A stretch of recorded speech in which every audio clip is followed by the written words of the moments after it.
in order for the people to be successful, right, and be able to do this long term, planning can look differently depending upon the season of life that you're in.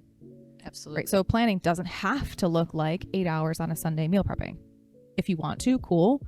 If you are in a season of life where you have more time to do that, great. But if you're in a really busy season, I'll use Ryan and I for an example because we just did this a couple months ago. It's a priority, but maybe it wasn't number one. It's always on our list. Like I feel like there's like 5 priorities that we always have, and it stays on that priority list, but maybe it wasn't 1, maybe it was like 3.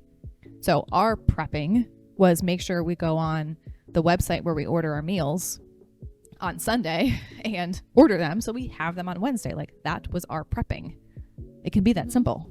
But people are like, oh my God, it has to be this meal prep. And like, it doesn't, no, it doesn't. Just think outside of the box. I literally said that yesterday. I said, I put a bunch of veggies that are already pre-cut because I'm just don't want to do it. Put it on my cookie sheets, pop them in the oven, and I'm laying at the pool. I didn't do anything. I just put them on the cookie sheets, and then I went and flipped them and went back to the pool. So it doesn't have to be hard. Looking at consistency, like, and taking this another level deeper, like what are some of the habits that you do see with clients to stay consistent? Like what are some of the things that they exhibit that allow them to stay consistent long term? I think one of the things I've noticed is definitely establishing some sort of a schedule or a routine, not only like planning ahead, but understanding that if you have some sort of a routine in place, then it's going to make your life so much easier, you know. Structure creates freedom. Yeah. Our clients, I see success with them, like when they come to me and I see them like for those consultations, is the ones that are coming in consistently, like at 5:30 in the morning, 4 o'clock class, whatever it is.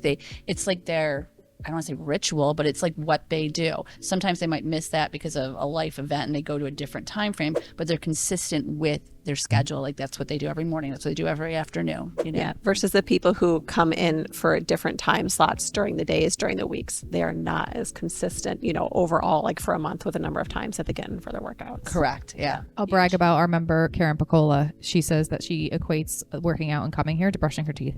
Yeah. And she's like, it's just something that is in my routine. This is what I do. It's scheduled, at least in our case. I think that's also a nice thing is it's scheduled. It's on the books. So like if you don't show up, you're breaking a commitment to yourself and also your community. Just helpful. Yeah, I had that conversation recently with a family member. I think it was when I was away on vacation. I was off for a week and I think I was getting ready to go work out, and they said, "You're gonna go work out?" And I said, "Yeah, why?" She's like, "Well, you're on vacation, relax." But then I said, like, "Do you brush your teeth when you go on vacation?" Like, yeah, that's me brushing my teeth. That's me. Yeah. Those habitual acts that I do over and over again, whether it's a day off or a day where I'm working, 12 hours, whatever it is. Ryan told us a really interesting story the other day about Phelps, and that's like triggering in my head right now. Yeah. Well, I was thinking that because we talked about this in our meeting about just the habit of winning, and that winning is a habit, losing is a habit. And if you can set yourself up for very, very small wins, and I think that's one of the things that we do see our clients do consistently. Like we talked about consistency long term, but that's really, really hard if the expectation you put on yourself is to never eat something that's bad. Like if you label this category of food bad and you're like, well, I'm never going to do that and I'm going to be consistent never doing that. It's really hard to be consistent never doing something. But you can be consistent in making small progress towards a goal.